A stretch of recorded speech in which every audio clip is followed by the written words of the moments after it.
퇴직연금 관리를 나스닥에 넣어놔도 될까요? 안 될까요? 너무나 간단한 논리입니다.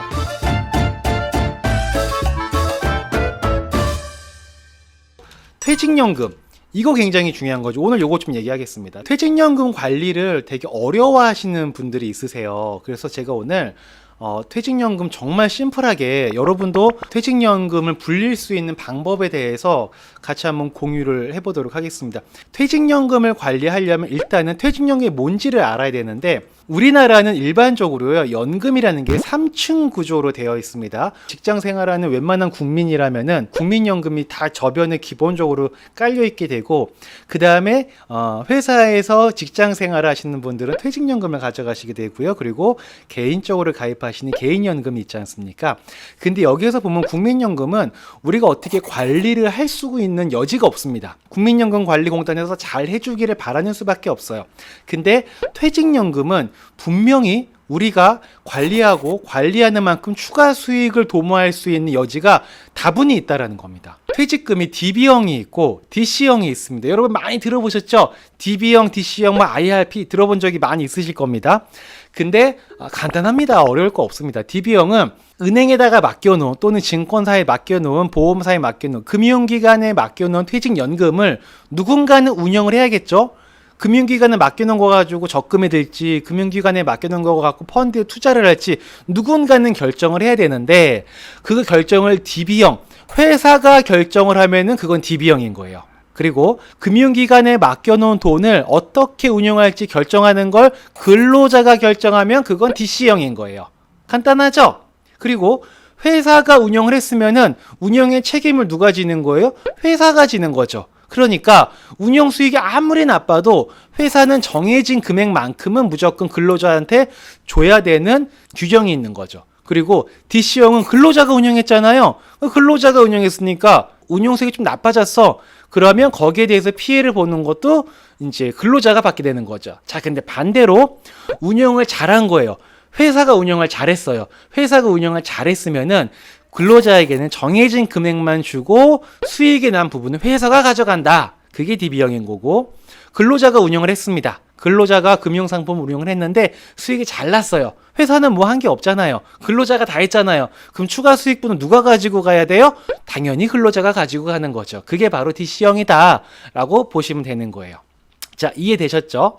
DB형으로 갈 거냐, 내가 DC형으로 갈 거냐를 선택할 때는 가장 중요한 게 뭐냐면, DB형은 쉽게 말해서 연봉 상승률이라고 보시면 돼요. DC형은 투자 수익률이라고 보시면 됩니다. 그래서 내가 투자를 해서 운용 수익률이 내 연봉 상승분보다는 내가 수익을 잘 낼 것 같아 라고 하시면 DC를 선택을 하시면 되는 거고요. 나는 그래도 우리 회사가 연봉이 되게 잘 올라가는 편이야. 매년 연봉이 적어도 막 한 5%에서 8% 사이는 인상되는 것 같아. 그러신 분들은 굳이 위험을 테이킹해서 DC형을 할 이유는 없다라고 보시면 되고요. 자, 근데 문제는 뭐냐? DC형으로 되어 있는데 밑에 보시면 정기예금에 넣어놨습니다. 네, 정기예금에. 이럴 바에는 차라리 연봉 상승분도 못 따라가는 게 정기예금인 거지 않습니까? 그렇기 때문에 이분은 DC형으로 했는데 이렇게 정기예금으로 운영하는 것 자체는 굉장히 아쉬운 부분이다 라고 보여지게 됩니다. 근데 이런 분들이 괜히 저렇게 정기예금으로 넣어 놓으시는 게 아니에요. 왜 정기예금으로 넣어 놓으시는 거냐면, 첫 번째는 내가 금융상품을 내 마음대로 선택할 수 있어 라는 자체를 모르시는 경우가 있고요.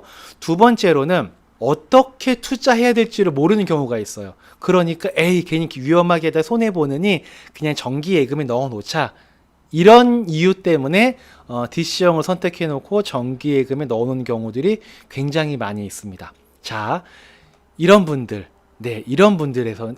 저는 이런 추천을 좀 드리고 싶습니다. 자본주의 사회에서의 자산 가격은 계속해서 올라갈 수밖에 없습니다.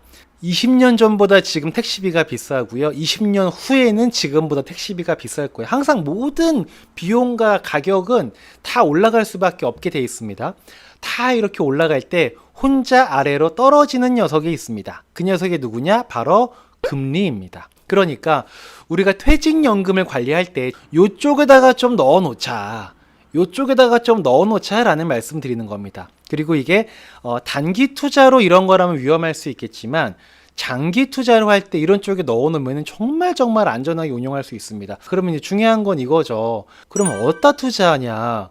뭘 사라는 얘기냐? 퇴직연금에 있는 돈 가지고 뭘 사라는 얘기냐? 저는 이런 거 사라는 겁니다. 자, 여러분 이거 한 번씩 다 본 적 있는 회사 로고이신 거죠? 뭐 페이스북, 뭐 아마존, 뭐 삼성, 애플, 테슬라, 마이크로소프트 이런 거 다 나스닥에 상장되어 있는 겁니다. 네, 이런 거를 주식을 직접적으로 매수하기는 어려울 거예요. 주식을 직접적으로 매수하기는 어렵기 때문에 어떻게 하는 거냐? 네, 여러분 잘 아시는 겁니다. 네. 자, 이런 거 그냥 매수하시면 됩니다. 퇴직연금도 그렇고 IRP도 그렇고요. 이런 거 그냥 매수하실 수 있습니다. 네. 그러니까 여러분 너무 어려워하지 마시고 퇴직연금 관리할 때 난 뭔지 잘 모르겠다. 그러면 그냥 요거 하시면 돼요. 10년 후에 나스닥이 지금보다 높을까요, 낮을까요? 내기를 할 수 있다고 쳐요.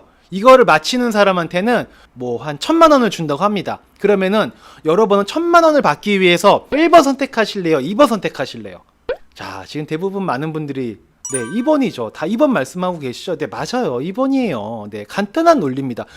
투자는 이렇게 들어가는 거예요. 너무너무 간단한 논리. 그러면 여러분 내 퇴직연금을 나스닥에 넣어놔도 될까요? 안 될까요? 너무나 간단한 논리입니다. 된다. 그럼 어떤 분들 이러죠. 나스닥에 넣으면 몰빵은 위험한 거 아니냐? 그렇지 않습니다. 퇴직연금은 기본적으로 30%가 채권형이 강제되어 있습니다. 그래서 내가 투자할 수 있는 모든 것들 나스닥에 다 집어넣는다 하더라도 내 투자금의 70%까지 밖엔 투자가 안 돼요. 알아서 분산 투자가 된 효과가 있습니다. 그러니까 얼마나 간단한 논리입니까, 여러분? 그쵸? 자, 여러분 이제 퇴직연금 관리하는 거 별로 어렵지 않으시죠? 네. 그냥 이렇게 가져가면 됩니다. 여기에서 조금 더 좀 기술을 발휘하고 좀 더 덜컹덜컹 거리는 거를 좀 만회하기 위해서 분산 투자가 들어가는 거죠. 그때 이제 금도 조금 넣을 수 있는 거고 채권도 좀 이렇게 좀 섞을 수 있는 거고 뭐 바이오 관련된 ETF를 좀 넣을 수도 있는 거고 요런 식으로 이제 조합이 포트폴리오가 만들어지는 거지. 그걸 다 떠나서 그냥 미국 나스닥 100 그냥 들어가시면 되는 거예요. 여러분도 여러분 입으로 말씀하셨지 않습니까? 10년 후에 지금보다 오른다 떨어진다? 올라갈 확률이 너무나 많아요. 네, 간단한 논리입니다. 그렇기 때문에 자, 퇴직연금 요거는 그냥 두지 마시고 만약에 DB로 돼 있다면 DC로 옮기셔서 우리가 좋아하고 사랑하는 나스닥을 장기 보유한다. 장기 보유하면은 배신당할 일은 가능성이 적다라고 보시면 될 것 같습니다. 뭐 투자하면 어렵겠습니까? 투자를 너무나 짧게 보면 너무나 어렵지만 지금 우리들이 문제를 내고 여러분께서 문제를 다 맞추신 것처럼 이렇게 접근을 하면 굉장히 쉬워집니다. 네.